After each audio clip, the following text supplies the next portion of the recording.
J'accueille notre invitée. Bonjour Fanny Chappé.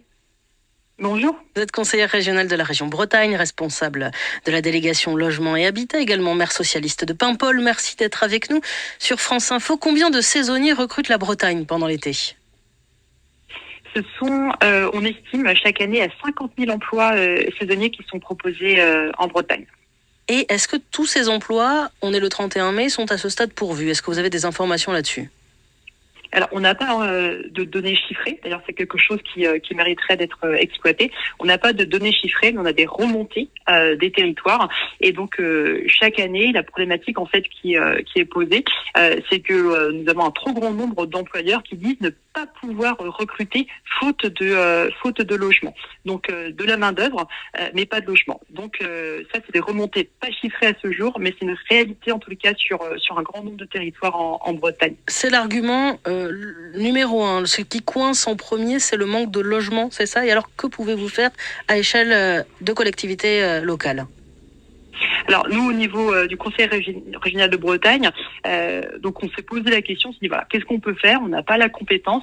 Par contre, on a du patrimoine. Donc on a fait un inventaire de notre patrimoine et on s'est demandé voilà de quoi on dispose en saison estivale. Et donc tout simplement, on s'est dit mais oui, on a les internats dans les lycées qui sont en grande partie disponibles. Alors il faut préciser que c'est pas nouveau comme idée au niveau du Conseil régional de Bretagne, puisque les internats sont déjà mis à disposition pour les renforts de gendarmerie, où on a beaucoup de festivals en Bretagne, donc très souvent sont aussi mis à disposition des festivals. Mais on s'est dit pourquoi pas, en tout cas proposer nos internats pour les saisonniers. Et alors ça ferait combien de places et avec quel loyer à payer ?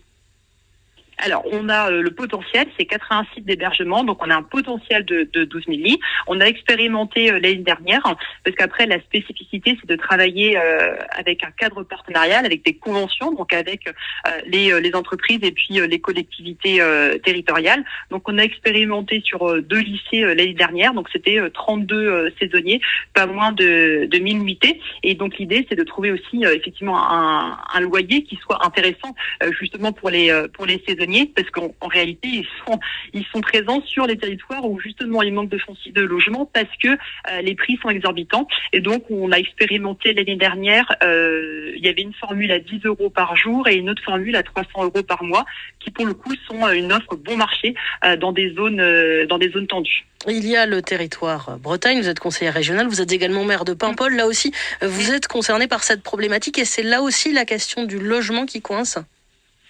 Alors, on a deux choses qui coincent. La première, c'est effectivement la question du logement. On a par exemple évidemment l'hôtellerie, on a la restauration, on va avoir les maraîchers, mais on a aussi les collectivités, on a les centres hospitaliers, on a toutes les activités touristiques. Donc ça, c'est une vraie problématique sur notre territoire.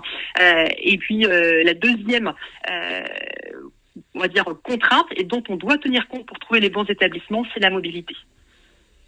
Le ministère du Travail n'entend pas revenir sur les règles de l'assurance chômage qui, avec la réforme de 2019, pénalise les demandeurs d'emploi qui alternent chômage et activité, dont les saisonniers. Est-ce que c'est quelque chose que vous regrettez, ça ? Vous souhaiteriez qu'on revienne là-dessus ? C'est effectivement quelque chose que l'on regrette. Ce qui serait important aujourd'hui, et ça fait écho à la chronique précédente, c'est de refaire un point, en fait, une espèce d'état des lieux sur la situation des saisonniers, et pour que chacun puisse agir en responsabilité. Donc, l'État, effectivement, doit agir. On entend bien qu'il y a des projets en cours, et puis chaque collectivité doit pouvoir se dire quels sont les moyens que l'on peut mettre à disposition pour améliorer l'accueil des saisonniers, et puis qu'ils se retrouvent avec une situation financière confortable, parce que c'est ce qu'ils nous disent aussi. Certains disent si le logement est trop élevé, on va pas venir, et d'autres ont fini par leur trouver un logement, mais il y a un problème de mobilité. Donc c'est bien une question qui doit embarquer tout le monde, et tout le monde doit agir en responsabilité. C'est-à-dire se dire la collectivité, est-ce qu'elle peut mettre par exemple en place des vélos, des navettes, parce qu'on est en Bretagne, il y a beaucoup d'endroits où il n'y a pas de transport collectif. Donc ça veut dire aussi qu'on doit agir sur la mobilité. Donc cette question-là pas des saisonniers, c'est pas une collectivité, c'est pas l'État seul qui trouvera la réponse. Et les employeurs aussi. On agisse ensemble.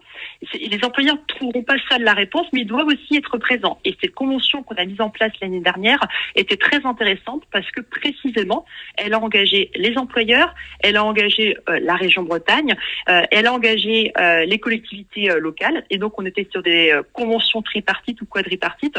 Et tout le monde s'est dit, OK, qu'est-ce que moi je peux faire? Et donc c'est parce qu'on a trouvé ce travail en commun, ensemble, qu'on a trouvé des solutions.